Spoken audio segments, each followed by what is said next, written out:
33 ball 100, the fastest then in T20 World Cup history. It's the kind of innings that gets you noticed. What's been the reaction like for you over the last few days? Yeah, obviously a lot of messages. Social media is kind of a big thing. I've tried to stay off my phone a fair bit, but yeah, I mean, it's great to get all the support. It's quite hard sometimes. You feel a bit bad not being able to get back to everybody, but it's pretty special to have, I guess, that much support over one innings. Do you find it easy to park that now? Because obviously you've got a big game coming up, but when you've played an innings like that, it's quite difficult sometimes then to move on quickly. Yeah, I find sometimes with those kind of knocks that, or like if you have a good game, I feel for me it doesn't sink in until probably the job's done, and I guess the job for us is now the final tomorrow. So yeah, I don't think it's quite sunk in yet. I kept saying that I blacked out for most of that innings. I don't remember too much of it. It'll probably all come back, as I said, once I get home and settle in. But yeah, for me it's just confidence. It's getting confidence that my preparation has been good, personal performances, and then take that into my prep again today at training and build towards the final. It was an excellent opening partnership with Tim. How important has that been in New Zealand's run to this point in this tournament? Yeah, I think Timmy's been smacking them all tournament. He's been in prolific form for a long time now. I think he's just showing the world what a phenomenal player he is, and to go out and do it with him, he's a really good mate of mine as well. We spend a lot of time together off the field, so it's a great partnership. It's a lot of fun, but I think we take the game on in a pretty similar way. So I think for our team, it's probably quite important that we get off to a good start, and I think it just sets up the rest of our order to finish off the game. Can I ask about your career in general? You've had quite a varied background. I noticed that way back you played for Brondesbury in the Middlesex League, MCC Young Cricketers, fair bit in county cricket, with obviously all the stuff in New Zealand as well. At what point as a young player did you say to yourself, you're going to pivot here and my future's going to be as a T20 short format six hitter? Oh, I don't think I thought that for the start of my career. I was probably not very good, but largely 4-day cricket was when I started. My first game was a T20, but then I didn't play again for another 4 years. So it was when I moved down to Wellington. A coach back home called Glenn Pocknell and Michael Bracewell actually got me down to Wellington and gave me the opportunity. Hamish Bennett as well, he'd like a little shout out. Those guys, I guess, noticed an opportunity for me down at Wellington and approached me, and I was, in a time where I felt like I needed a change. The Auckland team at the time was pretty hard to crack into, so I guess, yeah, I got my first opportunity playing T20 cricket properly down at Wellington, and they kind of just said to me the night before the first game, you're going to open. And my opening batting record in white ball cricket wasn't too great for Auckland, so I was pretty shocked. But yeah, I was excited by the opportunity. They just wanted me to go out and express myself, and I guess I just tried to do that, and luckily then got, I guess, recognised by, I think, Mike Hesson for RCB, and as we were talking about before, Lancashire, and it kind of all just escalated pretty quickly. And the innings the other day seemed to be the culmination of a period over a couple of years maybe where your performances and game has improved. So if I take one example for it, since 2024 I think your strike rate against spin has been over 200. It was about 160 before that.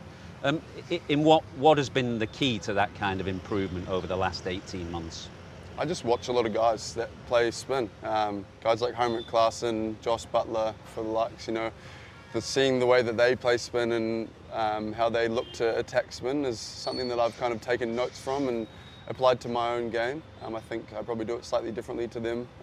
They've been doing it for a long period of time, so I just looked at what makes them successful, how they've looked to be aggressive but also have control, and try and add that to my own game. I watch a lot of guys that are doing well around the world to try and take little bits from here and there, and I feel like trying to always evolve my game. And I guess where I've got to over the last 12 to 18 months is just trying to have a really stable base and be as solid as I can so that I can be aggressive and powerful but be consistent.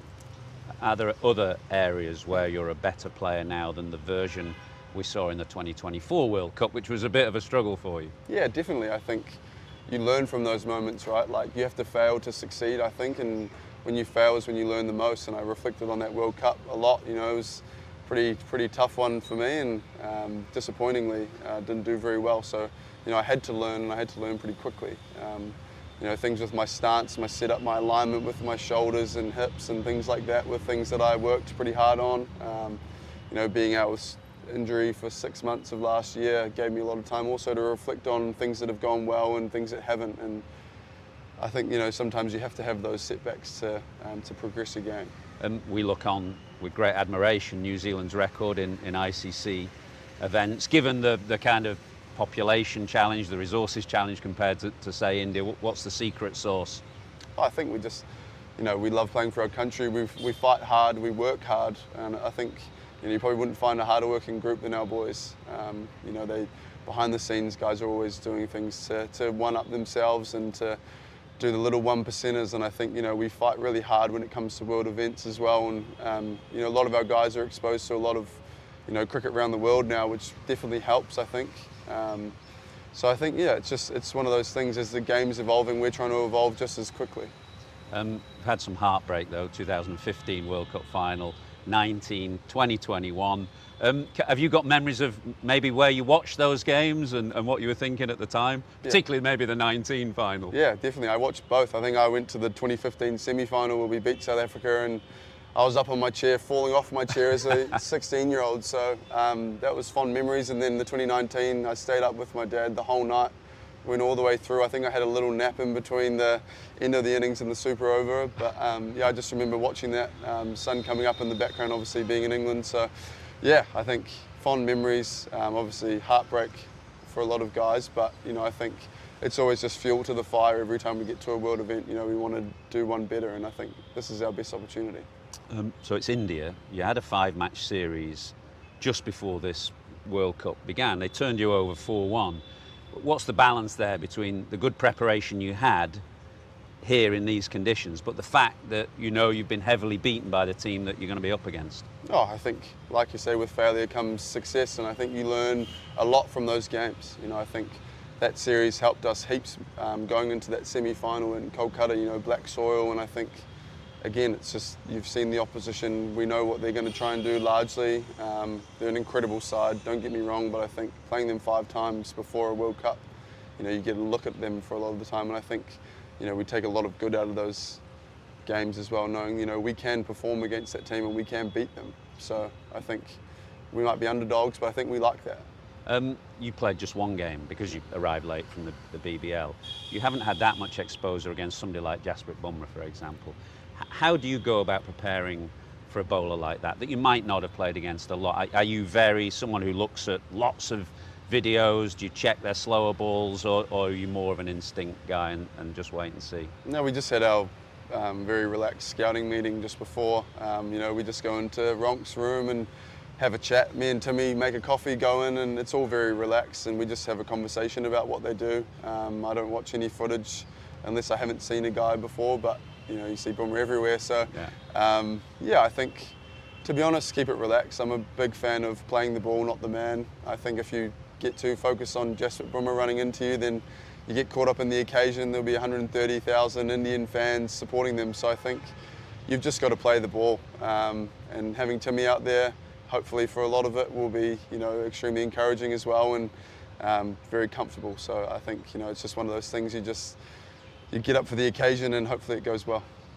Final question, if I may. You mentioned the occasion. It's going to be over 100,000. It's dramatically different from anything most people have played in front of before. How do you go about preparing for that, if you can? Yeah, I don't think you can prepare for it. The closest I've been to it was probably IPL semi-final. I was watching in the stands as a squad member when RCB played Rajasthan, and I think hearing Virat walk out to the middle was probably the loudest thing I've ever heard.